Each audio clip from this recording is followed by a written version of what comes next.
Bonjour à vous, chères créatures.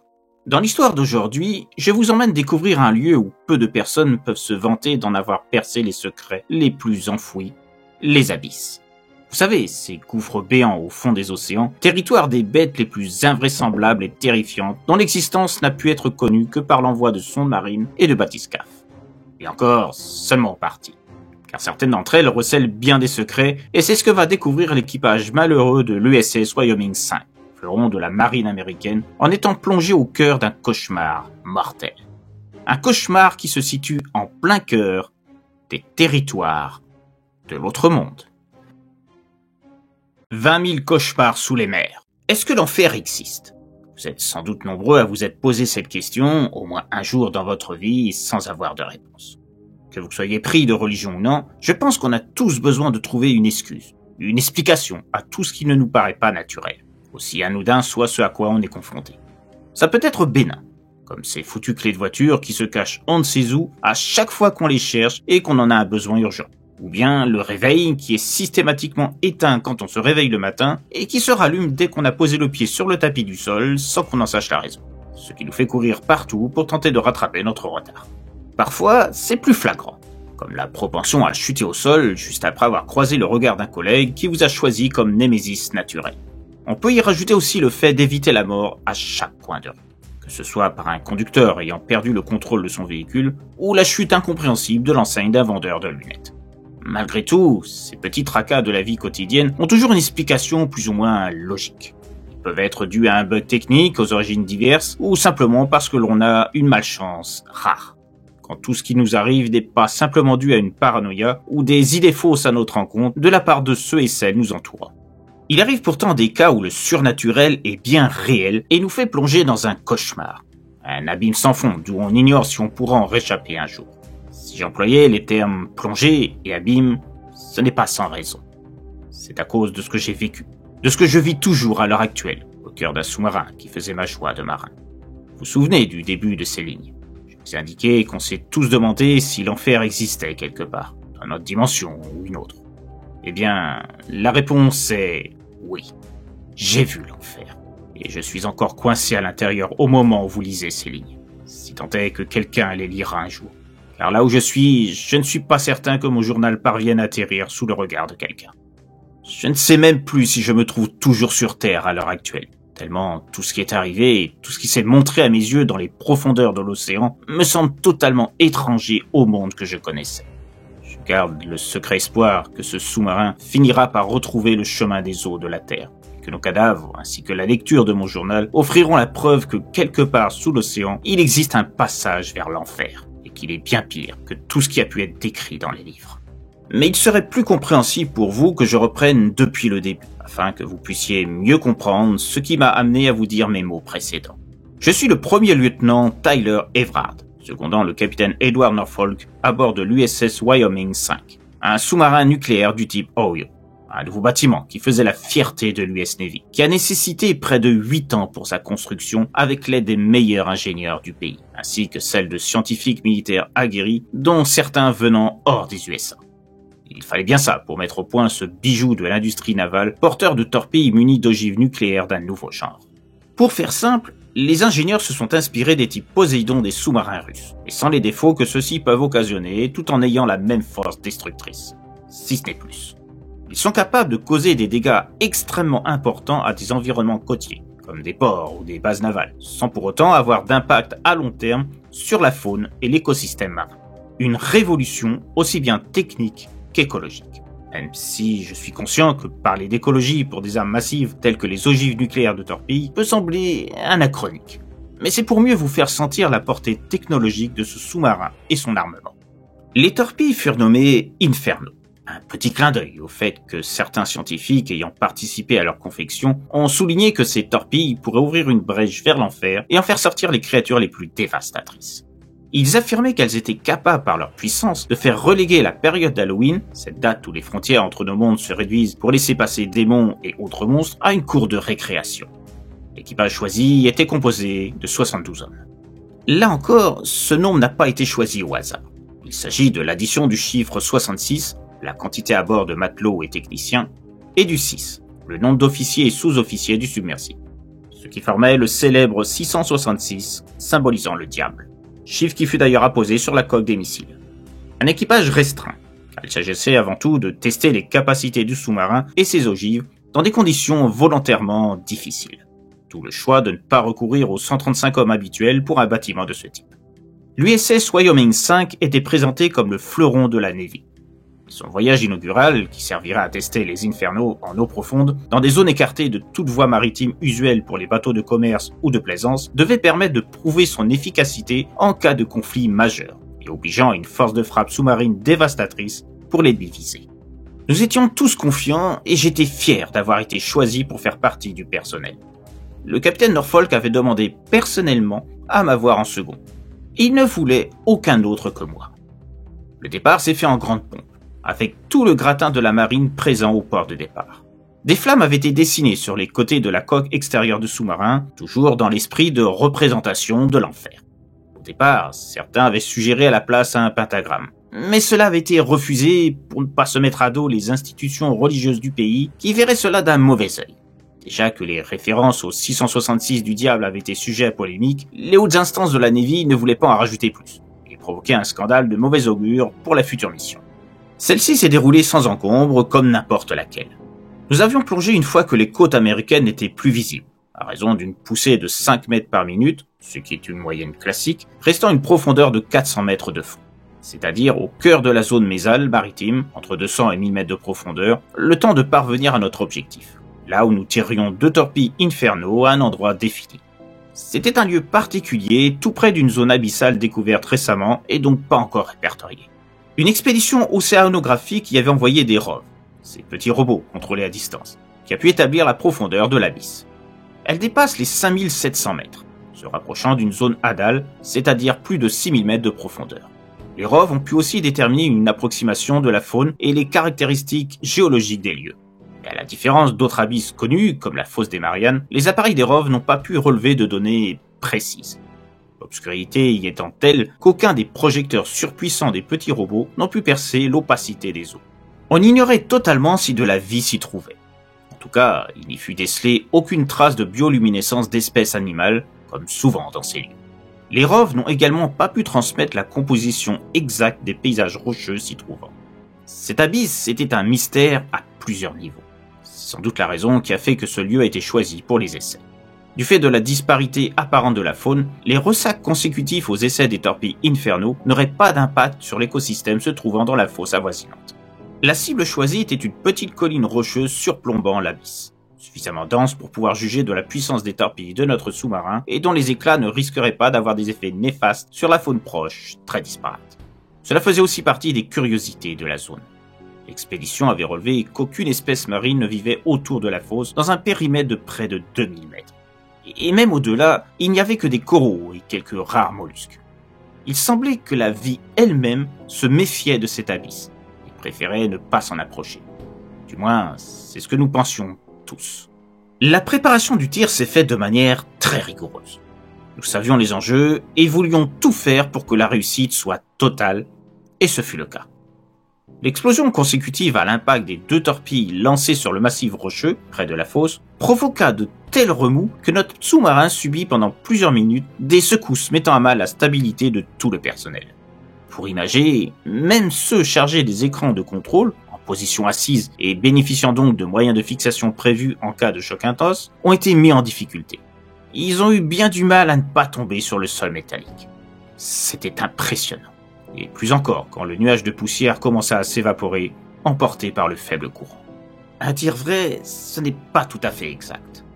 Du peu que certains comme moi avons vu, on a eu l'impression que les gravats, la poussière du massif, tout avait été comme avalé par l'abysse proche. Quand la visibilité fut plus nette, on a clairement vu des morceaux qui avaient été envoyés à l'opposé de la fosse se faire aspirer par elle, rebroussant chemin avant de disparaître dans le trou béant qui la composait. C'était juste avant que nous entendions ces étranges plaintes lointaines. Je sais que ça peut paraître aberrant, mais on entendait vraiment ce qui ressemblait à des sons semblant venir de l'abysse. C'est après que le cauchemar a commencé, nous entraînant dans une succession d'événements tous aussi terrifiants et incompréhensibles les uns que les autres. Après avoir constaté l'étrangeté occasionnée par l'abysse, le sous-marin s'est retrouvé victime de ce qui avait causé l'avalement des débris de la petite colline sous-marine. Il était aspiré vers la fosse, inexorable. On a tout tenté pour redresser le sous-marin qui, sous la pression de l'aspiration, s'est mis à la verticale, causant, comme vous pouvez vous en douter, une vraie panique à bord. Nombre des hommes ont été blessés, projetés sur les parois, parvenant tout juste à s'accrocher aux aspérités des murs ou aux tuyaux, dans l'objectif de ne pas se retrouver le crâne fracassé contre le sol de manière violente. Certains n'ont pas eu les réflexes suffisamment avisés pour l'éviter. Leurs corps ont été transpercés, après avoir été projetés contre des poignées de porte ou d'autres éléments contendants présents dans les couloirs, voire les rambardes des escaliers menant à la tourelle du sous-marin qui ont été arrachés par la pression de l'aspiration de plus en plus importante. Nous avons lutté de notre mieux pour l'éviter, mais l'USS Wyoming 5 a chuté dans l'abîme, sans qu'on ait rien pu faire. Curieusement, une fois dans l'abysse, le sous-marin s'est repositionné à l'horizontale, mettant fin à la peur de tout le personnel n'ayant pas succombé. Il y avait des dizaines de morts, du sang partout, des hommes blessés à des niveaux divers, allant de la simple éraflure au visage aux bras sectionnés net, causant des hémorragies spectaculaires. On se serait cru sur le tournage d'un film d'horreur. Sauf que là, il n'y avait pas d'effet de maquillage ou de CGI. Tout était bien réel. Et la peur sur le visage des survivants était loin d'être feinte.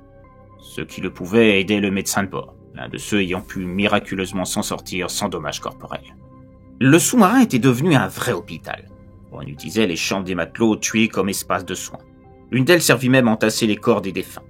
On dénombra 27 victimes à ce moment. 27 marins qui auraient la chance de ne pas voir ce qui nous assagrait par la suite. Je ne sais pas si on peut vraiment parler de chute, car on n'avait même pas l'impression de bouger. C'était comme si on restait sur place. Et vu l'obscurité anormale du dehors, conforme aux constatations de l'expédition que je vous ai mentionnées précédemment, il nous était impossible de savoir si nous risquions de toucher un obstacle, comme un promontoire, quelque chose de la même teneur.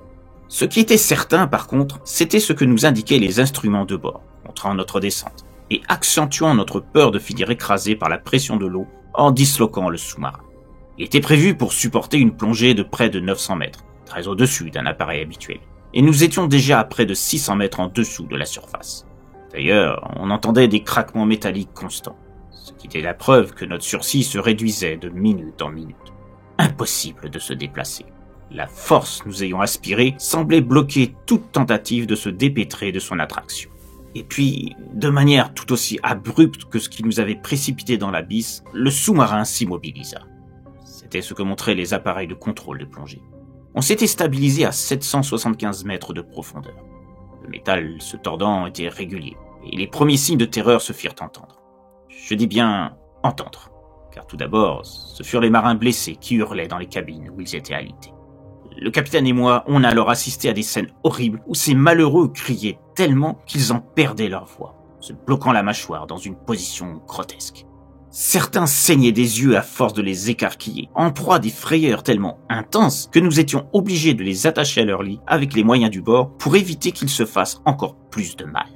Une solution devenue nécessaire après que 3 d'entre eux se soient mutilés de façon atroce, se labourant le visage, les bras, les jambes avec leurs ongles ou leurs dents. Ils disaient que des monstres étaient dans leur cabine, des poissons qui flottaient dans l'air, aux bouches garnies de plusieurs rangées de dents, leur croquant la gorge. Ils parlaient aussi de masses gélatineuses s'engouffrant dans leur corps et dévorant leurs organes, ou encore des sortes de pieuvres aux formes humanoïdes serrant leur poitrine jusqu'à l'explosion. Cependant, ils se révélaient être les seuls à voir ce dont ils parlaient. Le capitaine et moi, tout comme le médecin de bord, nous ne pouvions rien voir de tous les délires évoqués. Nous mettions ça sur notre situation peu enviable, génératrice d'un stress intense pour ces hommes au mental plus fragile qui n'avaient voulu le montrer depuis le départ de notre équipée. Mais ça ne s'arrêta pas seulement aux blessés. Peu à peu, tout l'équipage sombra également dans la folie complète. L'un après l'autre, ils hurlaient, parlaient des mêmes créatures vues par les premiers cas, et même d'autres dont je ne me souviens même pas de la description donnée, tellement les détails donnés par ceux persuadés de les voir étaient du domaine de l'impossible, car défiant toute logique. Cette hystérie collective dura plus de 3 heures, étant donné à dure épreuve au capitaine, aux médecins et moi, qui ne savions plus comment faire. 3 heures qui emportèrent dans la mort 14 autres marins, sombrant par asphyxie à force de crier ou se mutilant horriblement. Et ce n'était que le début. On a eu une lueur d'espoir quand un des pilotes nous annonça que le sous-marin pouvait à nouveau bouger. La propulsion nucléaire semblait fonctionner à nouveau. Mais impossible de revenir à la surface. Le système de remontée était toujours bloqué par quelque chose dont on ne comprenait pas le principe. On ne pouvait aller que de l'avant, ce qui était déjà un progrès. Mais comme on ne voyait rien de ce qu'il y avait au dehors, la situation n'était guère mieux. On ne savait pas où on se dirigeait. On ne savait pas si on allait à droite ou à gauche. Les instruments étaient devenus comme fous et ne nous fournissaient aucun renseignement précis. L'indicateur de plongée restait fixe. C'était comme si on nous forçait à suivre une voie invisible, comme si le sous-marin était désormais manipulé par une main qu'on ne pouvait voir. Et on a finalement vu tout ce dont nous parlaient les précédentes victimes. D'abord à l'extérieur, sortant de l'obscurité et se collant au hublot, montrant leur forme improbable et difforme. Ces horreurs étaient composées de textures n'appartenant à rien de connu, d'un point de vue scientifique s'entend. Certaines de ces monstruosités étaient pourvues de ce qui ressemblait à une bouche. On les voyait les ouvrir et semblant crier, mais aucun son ne sortait de leur gueule cauchemardesque. En revanche, nos oreilles percevaient leurs cris, et ce, malgré les parois de notre submersible. C'était comme des poignards qu'on nous enfonçait directement dans les tympans, assourdissant, faisant suinter du sang de nos oreilles, de notre nez, de nos yeux. Bientôt, quelques créatures entrèrent dans la cabine de pilotage, traversant les parois métalliques. Ça n'avait pas de sens. Leur forme, je ne saurais même pas comment les définir. Elles avaient des allures de bêtes marines, mais c'était comme des mauvais assemblages de pièces irréfléchies. Des Legos mis bout à bout sans structure définie. Des dessins dont la perspective défiait tout sens logique. Il y en avait de petite taille, pas plus grosses qu'une boîte d'allumettes. Ces monstres se faufilaient sur les jambes des pilotes, hurlant de terreur à leur vue, avant de creuser la chair pour s'introduire à l'intérieur des corps. Ils en ressortaient à un autre endroit, dans un bruit de craquement d'eau, laissant évacuer des gerbes de sang mélangées à une substance proche de la mélasse. D'autres créatures, plus grandes, esquissaient des sourires sur ce qui ressemblait à des visages sans yeux, ni nez, ni quoi que ce soit d'autre. Juste des sourires sur une surface vide, semblant plonger dans un néant aussi noir et opaque que l'extérieur. J'ai vu le capitaine se faire éventrer la tête par deux autres types de créatures, chacune tirant d'un côté, jusqu'à ce que son cerveau soit visible. Le médecin a eu un sort tout aussi monstrueux, sa peau arrachée par une sorte d'étoile de mer géante, ayant une tête d'anguille et des dents de requin. Il se fit croquer plusieurs parties de son corps avant d'être démembré de toutes parts. Je préfère ne pas énumérer toutes les horreurs que j'ai pu voir à ce moment. Dans le même temps, j'entendais d'autres cris de marins semblant se répercuter de partout dans le vaisseau. D'autres créatures s'étaient introduites ailleurs, s'en prenant au reste de l'équipage. J'ai honte de l'avouer, mais j'ai profité que toutes ces créatures, sorties tout droit de cet enfer aquatique, soient occupées à démantibuler mes camarades pour m'enfermer dans la cambuse. Je me suis cloîtré dans le noir, après avoir barricadé le derrière de la porte avec tout ce que je pouvais trouver comme meuble présent dans la pièce. Une précaution inutile, vu que les créatures pouvaient traverser les parois, me direz-vous. Mais j'étais dans un tel désespoir, une telle terreur, que je ne parvenais plus à réfléchir intelligemment. Malgré tout, à ma grande surprise, aucun monstre ne vint là où j'étais. Je pensais à une chose. Toutes les pièces ou couloirs où ces créatures étaient apparues se trouvaient pourvues de lumière. Se pouvait-il que ça soit ça qui conditionnait leur venue et déterminait leurs actions? Comme j'étais dans le noir, les créatures ont dédaigné la pièce. Elles pensaient peut-être que rien ne s'y cachait, ou croyant qu'il ne pouvait s'y trouver que des monstres, comme eux. Tant que je resterais ici, je pouvais espérer me trouver en sécurité. En tout cas, je me raccrochais à cette éventualité, bien que sommaire, et résultant d'une constatation qui pouvait se révéler erronée. J'ai continué à entendre les cris de mes compagnons en proie à ces monstruosités venues des abysses. J'ai perçu le déchirement de leur chair, le broiement de leur squelette, le son de dents mordant leur peau, accompagné de succions indiquant que quelques créatures aspiraient leur sang ou d'autres parties de leur corps rendues à l'état liquide. J'étais enclin à penser tout et n'importe quoi des facultés de ces abominations, au vu de ce que j'avais déjà été témoin. Les heures me parurent interminables. Cependant, les cris ont fini par se faire plus rares, les hurlements laissant peu à peu la place au silence le plus total. Pour autant, je n'avais pas le courage de me déplacer pour vérifier si les créatures étaient reparties de là où elles venaient. La fatigue et le stress ont fini par me faire fermer les yeux. Je me suis assoupi sans même m'en rendre compte. Je ne sais pas vraiment combien de temps j'ai dormi. Je me souviens juste du silence absolu qui suivit l'ouverture de mes paupières. Un silence de mort. Et le mot était on ne peut plus adéquat. J'étais épuisé, anxieux de ce que je risquais de voir, mais je devais savoir. J'en avais assez de me morfondre et de craindre pour ma vie. Je ne dis pas que j'ai eu des tendances suicidaires à cet instant, mais je voulais en finir avec cette peur. Ça m'était devenu insupportable. Alors, je me suis levé et j'ai retiré tous les obstacles que j'avais mis contre la porte de la cambuse, lentement. Je ne sais pas trop pourquoi, mais je l'ai fait aussi discrètement que possible. C'était illogique, vu que je me décidais à sortir droit vers le danger, voire la mort. Mais, sur l'instant, mon cerveau n'était plus vraiment en mesure d'avoir des décisions propres à la réflexion. En ouvrant la porte, j'ai à nouveau fermé les yeux. Quitte à mourir en subissant l'attaque d'une de ces créatures, une fois aperçue, je préférais ne pas voir ce qui causerait la fin de ma vie. J'ai attendu quelques minutes, mais rien. Aucune trace de morsure, de jambes qu'on m'arrachait ou d'une partie de mon corps traversée par un quelconque manque gluant ou autre. Je rouvrais les yeux et je ne voyais aucun monstre, quel que soit l'endroit où se portait mon regard. Juste un spectacle morbide où s'amoncelaient les morts en charpie de mes anciens compagnons. Ils s'étaient éventrés, leurs têtes écrabouillées, leurs organes ressortis ou en grande partie dévorés, quand leurs membres étaient rattachés au tronc, ce qui était rare. Mais plus aucune trace de ces créatures. J'ai poussé le vis en inspectant chaque recoin du sous-marin. Je n'en ai vu aucune. Pour autant, le cauchemar n'était pas terminé. J'étais vivant, certes, mais toujours prisonnier de ces abysses d'où je ne pouvais pas sortir. Si je relançais le moteur de l'appareil, je prenais le risque d'avertir ces monstres au dehors, cachés dans l'obscurité, qu'il restait une proie à leur ayant échappé. De toute façon, je n'étais même pas sûr que j'aurais pu faire redémarrer le sous-marin. Celui-ci était presque dans une obscurité proche de celle de l'extérieur. Je m'en étais aperçu déjà dans l'ensemble des couloirs et pièces un peu partout, et c'était la même chose dans la cabine de pilotage. Je supposais que la machinerie de la turbine nucléaire avait été endommagée. Il ne faudrait sans doute pas beaucoup de temps avant de me retrouver dans le noir total. Je me retrouvais comme étant le seul être vivant de ce tombeau aquatique, dérivant je ne savais où. Peut-être que la force nous ayant amenés au sein de ce monde avait fini par lâcher prise, maintenant qu'elle avait épuré ce qu'elle avait peut-être considéré comme un parasite n'ayant pas sa place sur son lieu de vie. Je me rendais compte que je venais de personnifier cet abysse, comme si c'était un être vivant à part entière, pensant et réfléchissant comme un humain. Ça semblait tellement impossible et stupide, mais pas si éloigné finalement de ce qu'on avait vécu.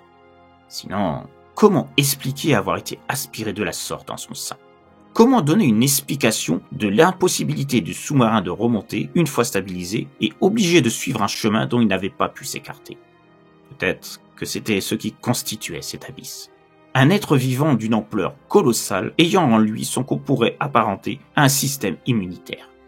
Dans ce sens, le sous-marin et tout ce qu'il contenait avaient été perçus comme un parasite à éliminer pour éviter d'avoir une maladie dans son organisme. Ce n'était pas si idiot en adoptant ce point de vue. Et maintenant que le virus était sans danger, qu'il n'était qu'une coque sans risque de contamination, il ne représentait plus de surveillance de la part de ses anticorps. Je me confortais à cette idée en voyant l'indicateur de plongée. 478 mètres. Et ce nombre décroissait. Lentement, mais il décroissait. Ce qui voulait dire qu'il remontait peu à peu. Je jubilais intérieurement, mais ma joie fut de courte durée. La teneur en oxygène, primordiale pour ma survie, n'excédait pas 1 heure. Jamais le sous-marin ne pourrait revenir à la surface en un temps si court. Je serais mort asphyxié bien avant ça. J'étais donc condamné. C'est là que j'ai pris la décision d'écrire ce journal. Un testament pour ceux qui viendraient à découvrir ce mausolée flottant, une fois revenu en haut. Une explication au massacre qui avait eu lieu ici. J'ignorais si les instruments, étant sous mes yeux, reflétaient la réalité, ou bien s'il s'agissait d'un songe créé par mon inconscient, pour oublier qu'en fait, je plongeais encore plus dans les ténèbres de l'abysse. Cet enfer qui venait de valoir la mort de tout l'équipage de l'USS Wyoming 5. Maintenant, vous savez que l'enfer existe, qu'il se trouve quelque part au fond de l'océan. Oubliez les démons avec leurs queues fourchues, leurs cornes, les gouffres pleins de flammes et autres idioties. Celles énumérées dans les manuscrits et créées de toutes pièces par des moines aux idées discutables. Le vrai enfer est bien plus terrible que ces petits diablotins ricanants jouant au dé pour savoir dans quel cercle on va être dirigé. Les habitants de l'enfer, le vrai enfer, ne vous envoient que dans un seul endroit, un seul cercle. Il n'y a pas de passeur vous emmenant dans une barque. Il n'y a pas de Dieu pesant vos péchés et vos bienfaits sur une balance. Il n'y a que des monstres abominables qui vont vous déchirer à la fois votre corps, votre âme et vos espoirs de revoir la lumière du jour. Ici, il n'y a pas d'Orphée pouvant venir vous libérer. Il n'y a pas de gardien que vous pouvez charmer par la musique d'une lyre pour revenir chez les vivants. Il n'y a que la peur, le désespoir et la mort pour vous tenir compagnie. Je ne sais pas si on lira mon journal, ni ce qu'il adviendra de ce témoignage de mon calvaire, mais croyez-moi, il y a pire que la mort elle-même. Bien pire que l'image de cette faucheuse bien terne en regard de ce qui vous attend si vous décidez d'aller au plus profond des océans. Il y a peut-être d'autres abysses comme celle où je suis désormais prisonnier, d'autres ports de l'enfer d'où vous ne ressortirez pas une fois à l'intérieur. Les océans sont très loin d'avoir livré tous leurs secrets. Vous n'imaginez pas toutes les monstruosités qui s'y cachent, attendant dans l'ombre de vous entraîner dans leur royaume pour se délecter de votre corps. Si j'ai un conseil à vous donner, fuyez la mer. Fuyez le métier de marin, quelle que soit votre spécialité, votre corps de métier. Pour l'instant, les habitants de l'enfer s'en tiennent à rester chez eux, au fond des abysses. Je reste persuadé qu'un jour, ils décideront de monter à la surface. Et ce jour-là, je n'ose imaginer l'apocalypse qui s'en suivra. Car il n'est pas dit que ces créatures se limitent à se déplacer uniquement dans leur environnement premier. Là où l'équipage de l'USS Wyoming 5 a vécu 20 000 cauchemars sous les mers. S'il y a des passionnés de la plongée sous-marine parmi vous, ou rêvant de jouer les commandants Cousteau en découvrant les mystères des fonds océaniques, je suis prêt à parier que vous êtes en train de réfléchir si votre rêve de franchir la barrière séparant le monde connu des abysses est bien raisonnable. Qui sait ce qui se trouve à l'intérieur des océans et n'ayant pas encore été découvert par l'homme. Les abysses demeurent toujours parmi les obsessions de l'homme. Des découvreurs impétueux au mépris du danger ou des fanats de surnaturel persuadés que c'est au sein de ces lieux qu'on trouvera le secret de ceux qui ont fait naître la vie. Car oui, n'oublions pas que les premières créatures sur Terre sont nées de la mer. Elle est celle qui est le berceau de toute vie avant d'avoir tenté sa chance sur le sol des continents. Mais qui a permis à ces créatures de naître ? Et cette force est-elle toujours présente à des milliers de kilomètres sous la surface de la mer, au fond de ces abysses, cachant on ne sait quelle puissance destructrice, n'appréciant que fort peu que des êtres insignifiants, tels que l'être humain, viennent les déranger. Peut-être faut-il mieux rester dans l'ignorance, pour éviter de suivre le destin de l'équipage de l'USS Wyoming 5 et garder pour nous notre soif de conquête des abysses, ne serait-ce que pour éviter que cet enfer sous-marin ne décide de punir notre intrusion. Je vous dis à présent à très bientôt pour une nouvelle histoire au sein de l'autre monde.